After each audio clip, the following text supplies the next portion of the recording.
My name is Sadie Rivera. I'm 32 years old. Right now, I live in a 4-bedroom house with a small garden in the suburbs of California, with my boyfriend Ethan Caldwell, our 6-year-old daughter Sophie, and my grandfather William, who is 78 now. 2 years ago, I didn't know Grandpa would end up living with us. I didn't know a single folded note, stuffed under the handle of an old suitcase, could split my family clean in half. But I remember the date like it's stitched into my skin. December 23rd, 2022, one day before Christmas. Back then, Ethan and I were still in a small 2-bedroom rental near my office. Life wasn't glamorous, but it was steady. I worked as a sales director for a restaurant chain. Ethan was head of HR at a real estate company, calm, organized, the type who could talk someone down from the edge without raising his voice. Sophie was 4 at the time, all mismatched pajamas and sticky hands and questions that hit you in the chest when you weren't ready. That morning, it was around 6:00 a.m., the kind of hour where the world still feels half dreaming. Then my phone rang. I fumbled for it on the nightstand, blinking against the dark. The caller ID read, Bruce, our neighbor, 65, retired firefighter, lived alone, the kind of man who shoveled our walkway without being asked, and waved to Sophie like she was his own grandkid. He never called that early. My stomach tightened before I even picked up. Hello? My voice cracked with sleep. Bruce's tone was low, urgent. Sadie, I don't want to scare you, but I see your grandfather sitting outside your gate. I sat up so fast my blanket slid off. What? He's been there a while. 2 suitcases. He's just sitting, not knocking. My mouth went dry. Are you sure it's him? I'm sure. Sadie, he looks cold. I didn't even say goodbye. I hung up and swung my legs out of bed, heart already pounding like it knew what my brain hadn't caught up to yet. Ethan stirred beside me. What's going on? Bruce says Grandpa is outside.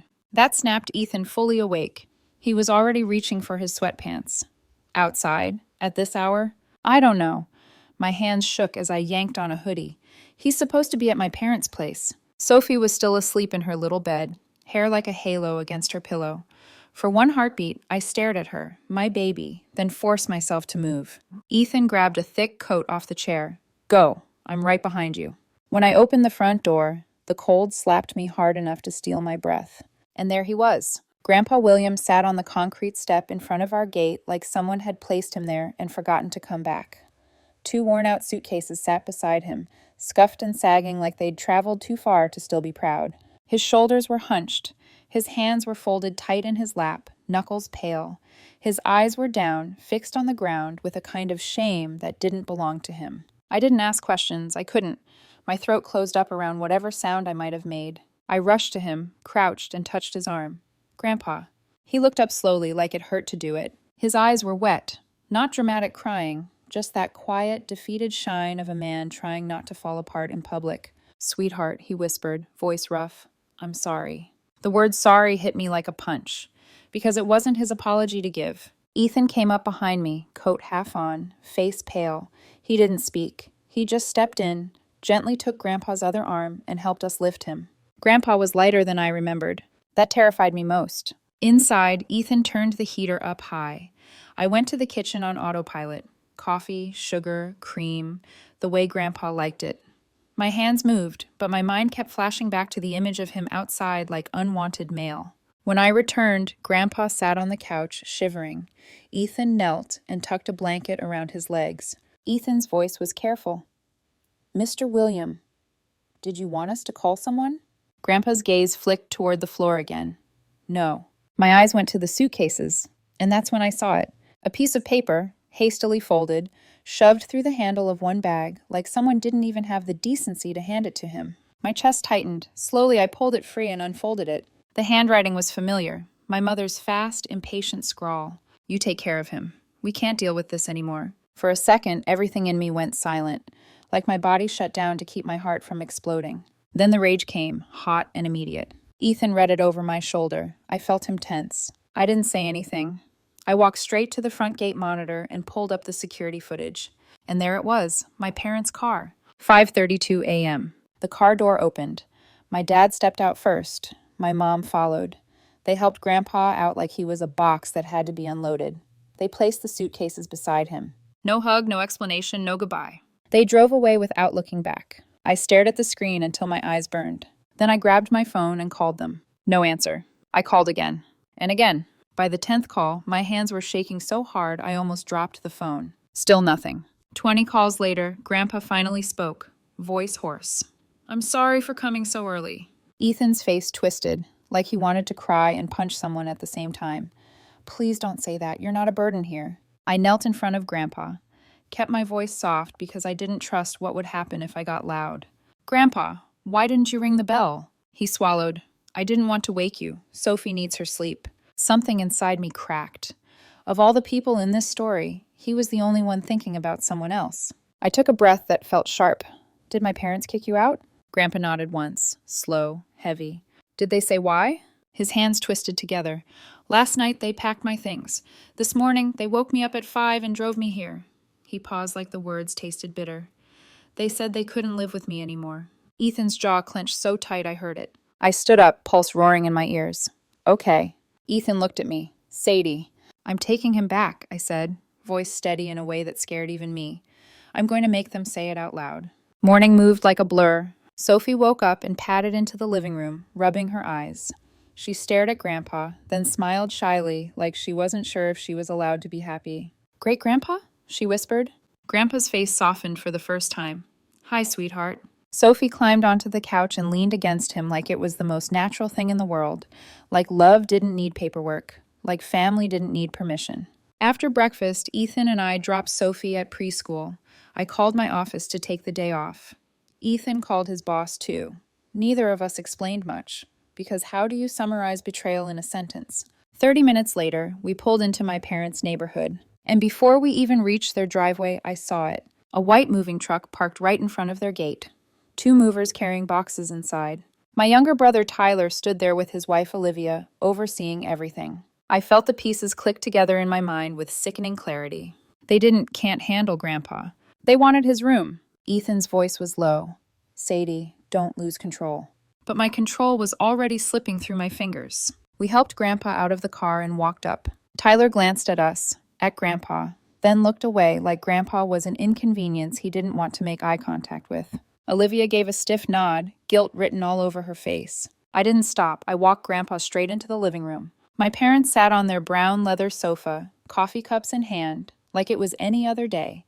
Like they hadn't dumped a 75-year-old man on a doorstep before sunrise. I didn't greet them. I didn't sit. I held up the note, my hand shaking with fury. You kicked Grandpa out so Tyler could have his room, I said. Didn't you? My dad didn't even blink. That's right. Ethan sucked in a breath behind me. My dad leaned back, cold as stone. Your place is bigger. It makes sense for you to take care of him. I felt my vision blur. You dumped him at 5 a.m. My mom jumped in fast, defensive. Tyler got kicked out by his landlord. Olivia's pregnant. What were we supposed to do? What were you supposed to do? My voice rose. Not treat Grandpa like garbage. Tyler walked in then, smug like he expected applause. We need a home, he said. Grandpa can stay with you for a while. For a while? My laugh came out sharp and ugly. You didn't ask, you didn't call, you just threw him out. Olivia's eyes flickered toward Grandpa, then down.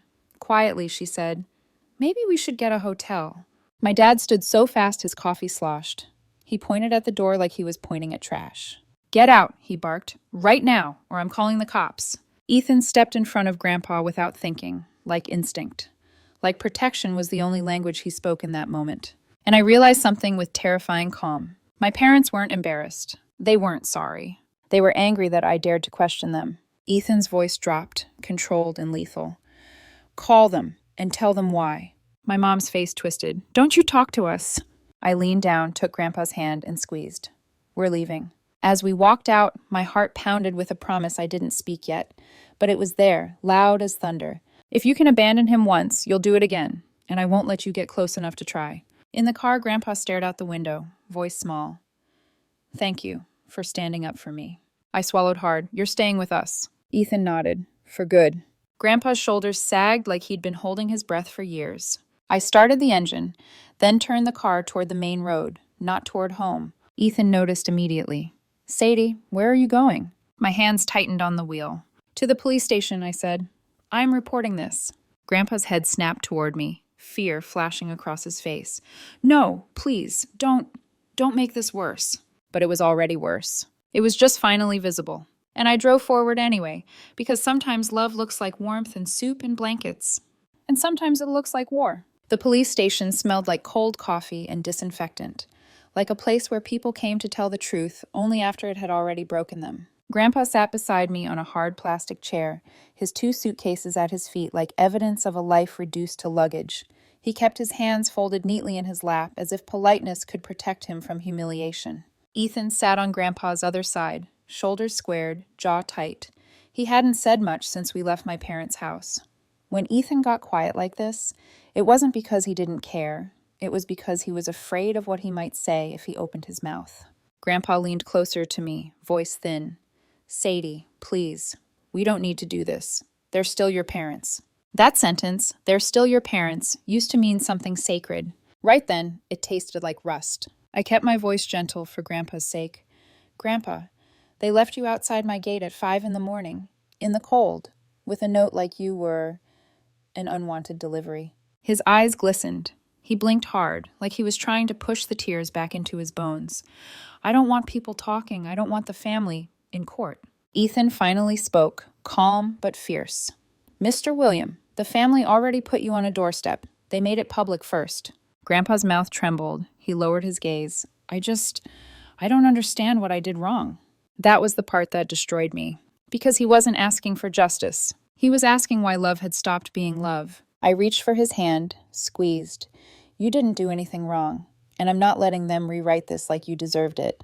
A uniformed officer approached, mid-40s, graying hair, sharp eyes that had seen too much. His badge read Blake. "Ms. Rivera?" he asked. I stood, yes. He looked from me to Grandpa, then down at the suitcases. His face tightened, subtle but real. "Come with me," he said. We followed him into a small interview room. The lights were too bright. The table was scratched. The chairs were bolted to the floor like the room expected people to bolt. Officer Blake sat across from us, pen poised. "Tell me what happened."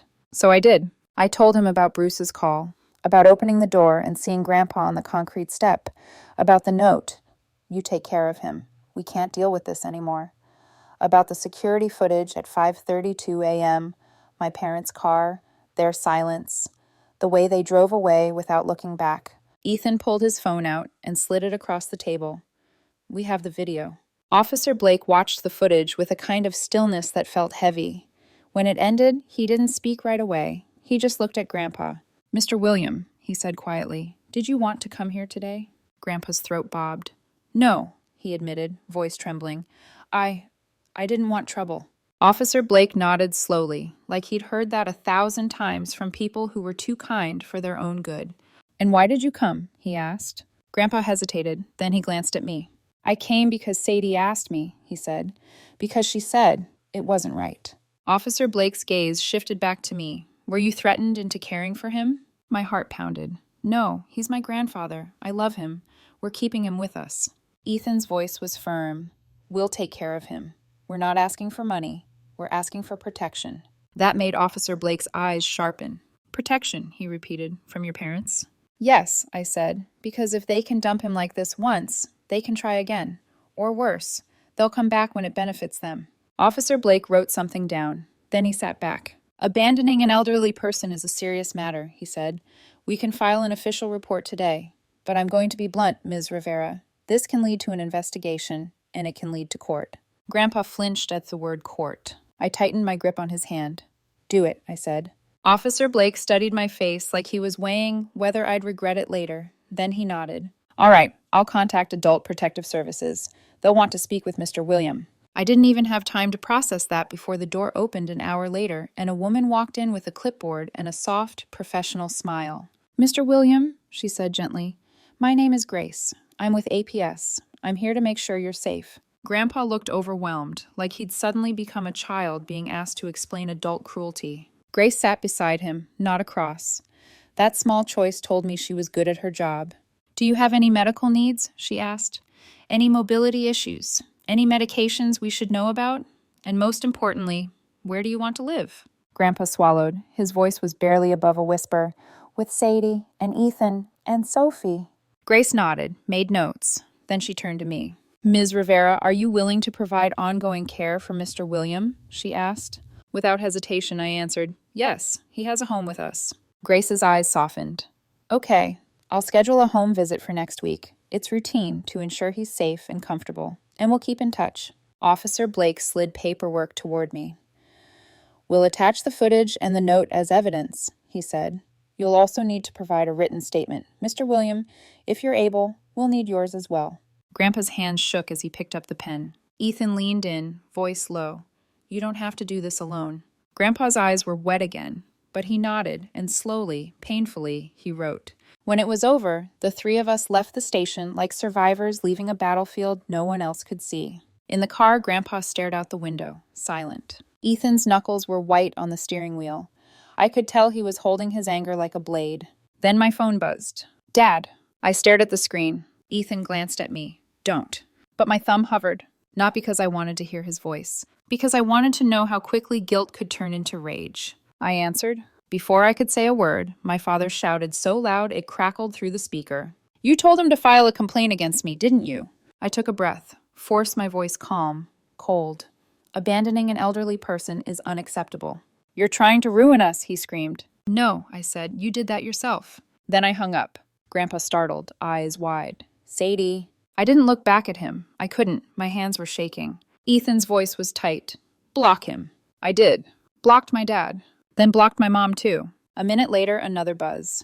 Tyler. A text. You think dragging the family into court is right? I stared at the message until the letters blurred. Tyler had always been my parents' favorite. The golden child. The one who could do no wrong. The one who could take Grandpa's room and still sleep at night. I typed slowly, every word deliberate. You and our parents will pay for what you did. Goodbye. Read receipt. Then I blocked Tyler, too. The silence afterward felt strange, not peaceful. Like the moment after a door slams and you realize the room is smaller now, but safer. That night, Sophie practically vibrated with excitement when she learned Grandpa would stay with us. Does that mean Great-Grandpa will eat breakfast with us every day? She asked, eyes huge. Grandpa smiled, soft and tired. If you want me to. Sophie threw her arms around his waist. Yes, and you can tell me stories. Ethan and I exchanged a glance over her head. Because Sophie saw a gift. We saw a vow. We set Grandpa up in the guest room. Small, cozy, warm blankets. A nightlight in the hallway because he sometimes got up to use the bathroom and we didn't want him to trip. On Christmas Eve, we had dinner, just the four of us. It wasn't fancy. Roasted chicken, mashed potatoes, apple pie. But it felt sacred, like we were rebuilding something that had been stolen. After gifts, Grandpa disappeared into his room. He came back holding an envelope. He pulled out cash, neatly stacked, and held it out with shaking hands. I don't have much, he said quietly, but I'll give you my pension and senior assistance every month. It's all I can contribute. My chest tightened so hard it hurt. Ethan's eyes flashed, offended on Grandpa's behalf. But I moved first, pushing Grandpa's hand back gently. No, I said firmly. You're not paying us to love you. Grandpa's voice broke. I don't want to be a burden. I leaned in, close enough for him to feel my breath. You are not a burden. You are family. His lips trembled. He slowly tucked the envelope away, but the fear in his eyes didn't vanish. And in that fear, I saw the truth. For years, he'd been trained to believe he had to earn a place in a home, which meant my parents had been taking that money. Taking it and still throwing him out. I lay awake that night, staring at the ceiling, rage simmering beneath my ribs. Because now it wasn't just abandonment. It was exploitation. And that meant this wasn't over. Not even close.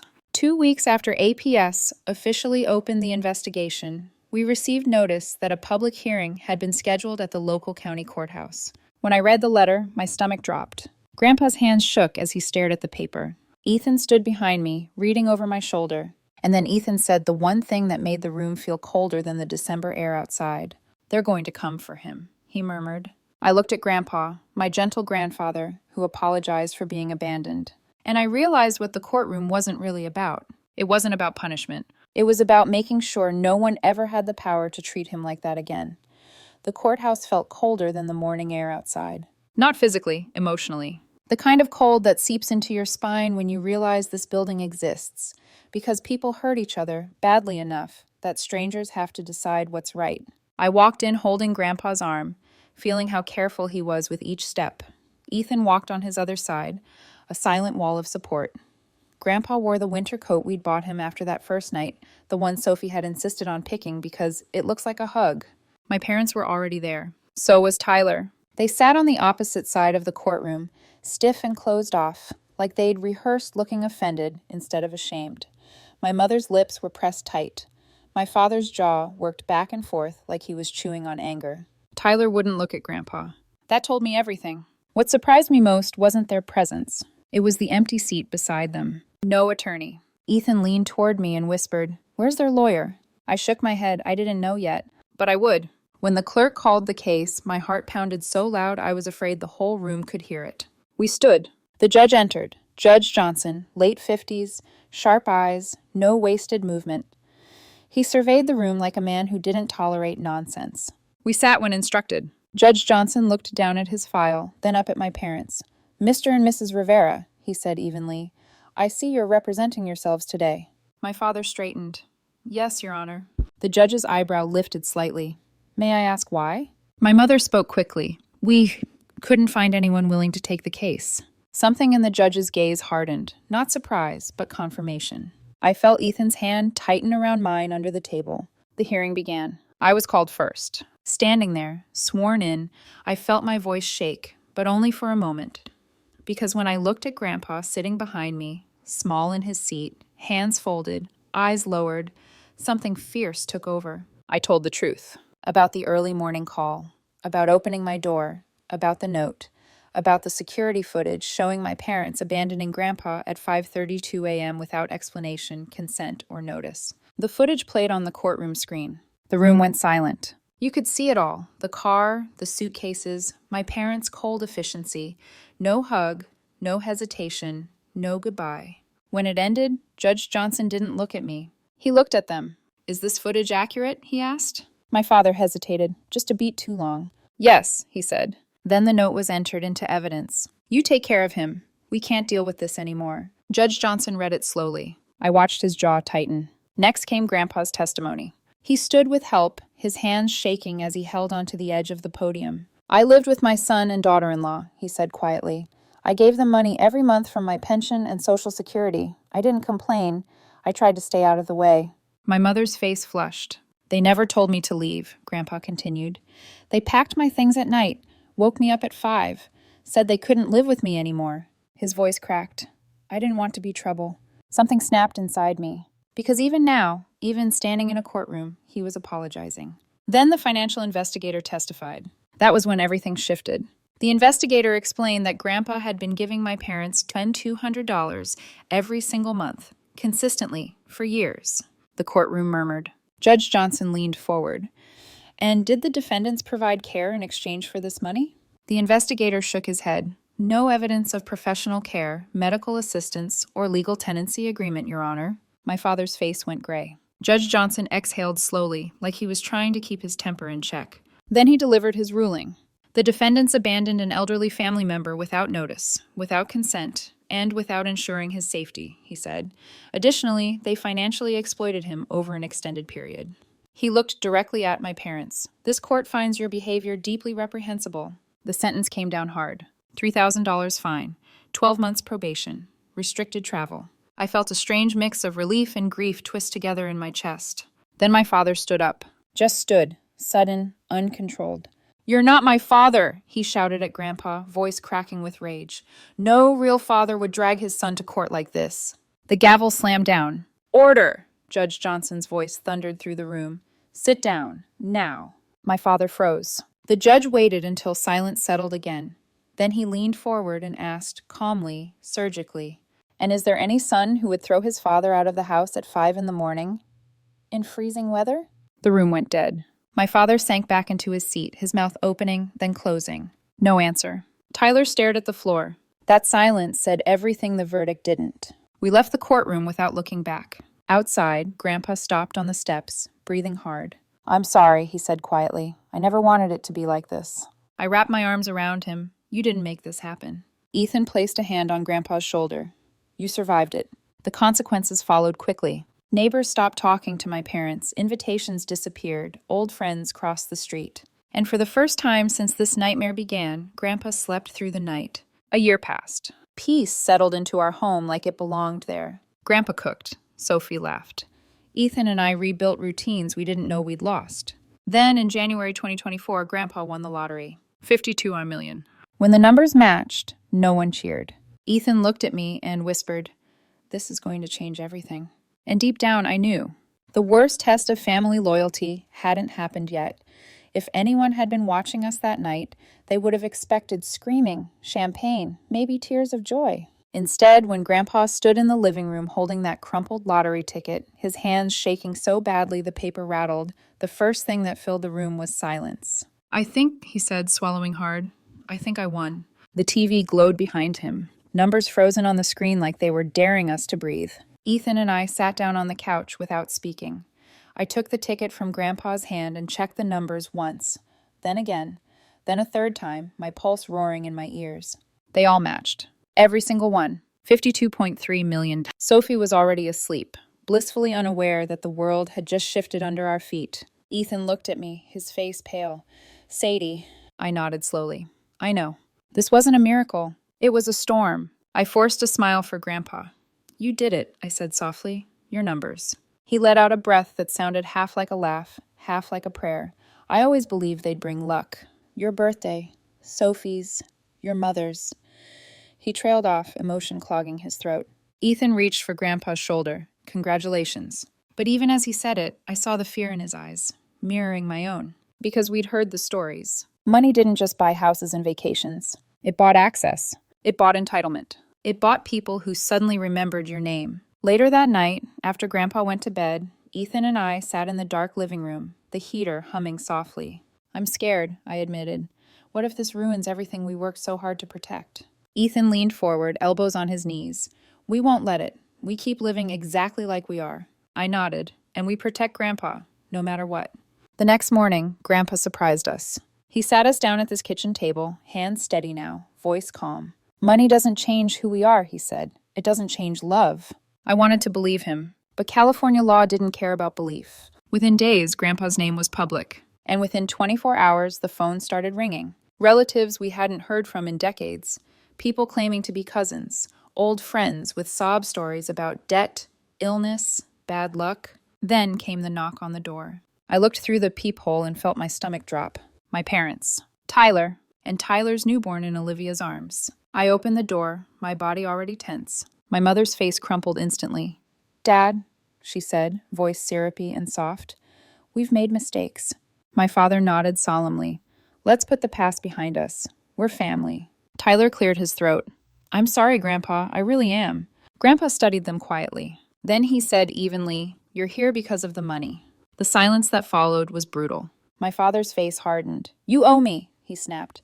"I'm your only son. 20 million. That's fair." Tyler chimed in quickly. 5 million for my baby. It's only right. I felt Ethan shift beside me, anger radiating off him. Grandpa's voice didn't rise. "No son throws his father out at 5 in the morning." He turned to me. "Sadie, close the door." I did. They left with hatred in their eyes. But they weren't the last. Strangers came next. Then distant relatives. Then people with fake documents and rehearsed tears. I called the police more times in 1 month than I had in my entire life. That was when I knew. We needed walls stronger than locks. So quietly, without fanfare, I took Grandpa to the bank. We opened private accounts. Then we met with an estate attorney, Mr. Martinez, who listened without judgment and acted with precision. Through it all, I never asked Grandpa for a cent. Not once. And that's why, on a quiet evening in late March, Grandpa did something that left Ethan and me completely speechless. He called us into the living room and handed me an envelope. Inside were ownership documents. A beachfront resort. In our names. My hands shook as I read them. "This," Grandpa said softly, "is for your future, because you protected mine." I cried harder than I had in years. And that night, I realized something terrifying and beautiful. The war wasn't over, but we were no longer defenseless. The envelope sat on the coffee table between Ethan and me like it might explode if we touched it again. A resort. A real one. 50 rooms, ocean view, a future that felt too big to breathe around. I kept replaying Grandpa's words in my head. "Because you protected mine." I thought that would be the moment everything finally settled. I was wrong. The next morning, before I'd even finished my coffee, the doorbell rang. Not a polite ring. A long, impatient press. Ethan glanced at me. "You expecting someone?" I already knew the answer. When I opened the door, there they were. My parents, Tyler, Olivia, and the baby. Tiny, bundled, oblivious. The sight of the child twisted something in my chest. They'd brought her like a shield, like leverage. My mother's eyes filled instantly. Sadie, please, can we talk? Grandpa stepped up beside me before I could answer. I know why you're here, he said calmly. My father didn't even pretend this time. Then let's be honest. You don't need all that money. Tyler shifted the baby in his arms. She deserves a future too. Grandpa's voice cut through the air, sharp and final. So did I. And you threw me away. Silence. Ethan moved closer to me, grounding me. I'm asking you to leave, Grandpa said. My father sneered. You think a restraining order can stop blood? Grandpa met his gaze. Watch me. I closed the door. The fallout came fast. They spread rumors, claimed we were greedy, claimed we manipulated an old man. Strangers showed up. Letters arrived. Some begged, some threatened. I barely slept. So I acted. I bought a house, quiet neighborhood, secure gates, ground floor bedroom just for Grandpa, a garden he could tend, space to breathe. Ethan and I quit our jobs. We moved our lives toward the ocean and into the resort Grandpa had trusted us with. And then Grandpa did the final thing that made it clear he was done being a victim. He filed for a permanent restraining order. Not just for himself, for me, for Ethan, for Sophie. When the judge signed it, Grandpa didn't smile. He just nodded, like a man closing a door that should have been locked years ago. Months passed. The noise faded. And then one afternoon, my phone rang. It was Olivia, alone. She showed up holding her daughter. No Tyler, no parents, no demands. She cried, apologized, took responsibility. Grandpa listened quietly. After she left, he called Mr. Martinez. He set up a $200,000 trust fund for the baby. Strict, protected. When I asked him why, Grandpa answered simply, "She's innocent." I hugged him so hard my arms shook. Because in the end, Grandpa hadn't just protected himself. He'd protected the future. And he'd shown me exactly what family really means. I thought that chapter of our lives was finally closed. The restraining order had been granted. The house was quiet again. The resort was running smoothly. For the first time in years, Grandpa slept without nightmares. Then, 1 year after the lottery win, the news reached us, quietly, through a neighbor who still felt ashamed enough to whisper. My parents had kicked Tyler out, the same way they'd kicked Grandpa out. Early morning, no warning, no plan. History didn't just repeat itself, it copied and pasted. From what we heard, things had unraveled fast after Grandpa refused to give them money. Tyler lost his job. Bills piled up. The pressure turned him bitter and aggressive. Olivia couldn't take it anymore. She divorced him. When I heard that, I didn't feel satisfaction. I felt tired. A week later, my phone rang. An unfamiliar number. I almost ignored it, but something made me answer. "Sadie?" a hesitant voice asked. "It's Olivia." My chest tightened instantly. "What do you want?" There was a long pause, then a quiet inhale. "I just want to see Grandpa. I swear. I'm not asking for money." I didn't answer right away. Trust had become a fragile thing in our home. "I'll ask him," I said finally. "That's all I can promise." When I told Grandpa, he listened without interruption. Then he nodded. "Tell her she can come, alone." 2 days later, Olivia arrived. She looked nothing like the woman I remembered. No makeup, hair pulled back, dark circles under her eyes. In her arms was Emily, now just over a year old. No Tyler, no parents, no performance. The moment Olivia saw Grandpa, she broke. She sank into the chair across from him, tears streaming down her face. "I'm so sorry," she sobbed. "It was my fault. I was pregnant, scared, completely dependent on Tyler. I wanted to speak up. I didn't know how." Grandpa didn't interrupt her. He didn't scold her. He just listened. When she finished, he spoke gently. "I understand fear," he said. "I lived with it longer than I should have." Olivia nodded through tears. "I don't want anything. I just needed you to know I was wrong." She left 20 minutes later. No requests, no expectations. That same evening, Grandpa made a call to Mr. Martinez. He asked for a trust to be created. $200,000 for Emily. Monthly disbursements, strict supervision, college protected.